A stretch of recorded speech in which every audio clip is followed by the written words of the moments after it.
individual is gonna use chi energy to influence these animals to sleep, and it's a clips that I've seen before in the past. But this other person, this YouTuber, has put them together in a different way. So we're just gonna watch it. Just gonna lower down the volume. And so what it is that this is a clip from an older Chinese man that made llamas or sheep fall asleep and bison. So he uses chi energy. So that's pretty cool right there. That's like the chi right there. That's like the aura shooting out. And I would like to use like a device like this to see auras. But the thing is though, is that what's gonna happen here is they're gonna show some clips of this Chinese person. I don't know if he's alive or dead or not. He's gonna use his chi energy to affect these animals to make them fall asleep. But what it is that it's psychic energy is what I've come to believe. What it is that, well, we're gonna watch this right here first. We're gonna see him affect these animals, and these animals are gonna lay down. See that one? That one's going down right there.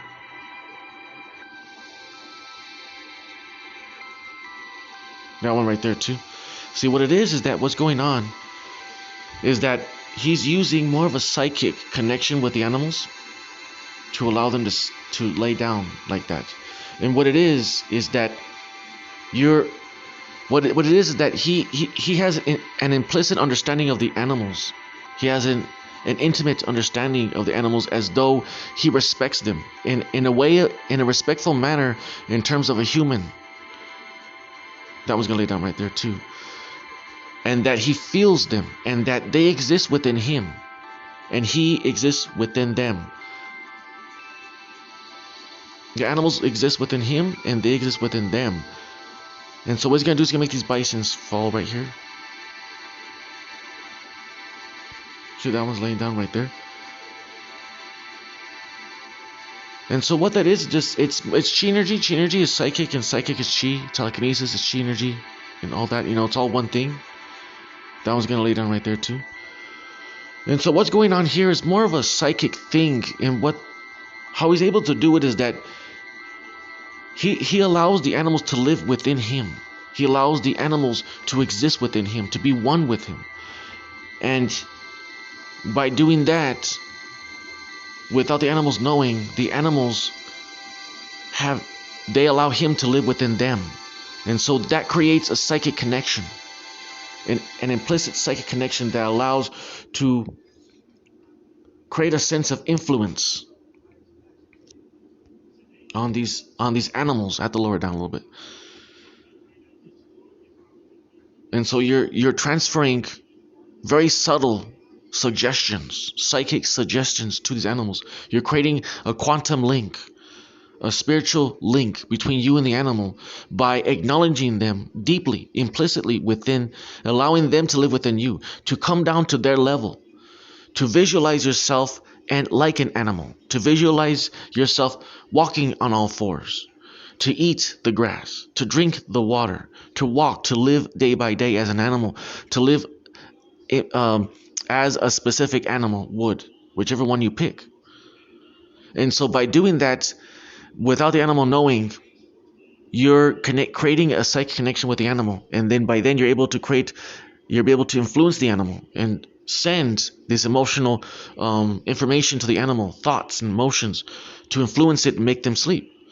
And so that's what's going on with this bison and with the other animals that you saw before. But it's a respectful way. It's a very respectful manner that this man is doing it. Very respectful. And so what it is that the problem with people was that in the past, people thought that they were better than animals, that they were a higher level than animals. They always put animals down. You know, back in the 1700s and things like that, the philosophy and the mentality of the people back then was that they were much more better than animals, and so they would never think of trying to live, like to let the animal live within them, or to let the animal become a part of them emotionally, spiritually, to go down to their level. But when you do that, like this gentleman does, what is going on? You create a psychic connection where you're able to influence them to make them lay down like the way he did. But it takes time, of course. But eventually, the animal, when you focus on one specific animal, you're then able to see in the animal's eyes. The animal knows. The animal is smart. The animal will then recognize, hey, wait a minute, there's something going on here. This human is looking at me differently, and that's when the connection occurs.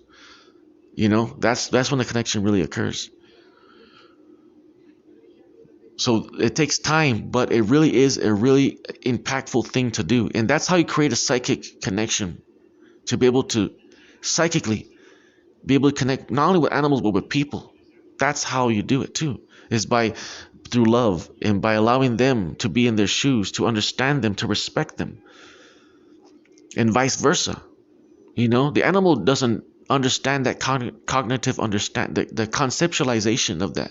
So you have to do that in order to create a psychic connection with the animal. Because our brains are more developed and we're more creative. So there you go, guys. I just want to share that video with you. It's a very powerful, good video. And that's my advice on how he does it too. It's more of it's chi energy, but it's also more psychic than what it is. It's a spiritual psychic thing. So it's very easy to do. You just let the animal. It's through imagination, through emotion, visualization, day by day. You let the animal, you become the animal, you love the animal, and then when the animal's not around, you kind of visualize yourself in his paws, day by day. Just feel it, understand it, day by day. Take it easy, and you'll create a connection with the animal. So there you go, guys. Take care, and with people too, respectfully and lovingly, though. God bless everybody.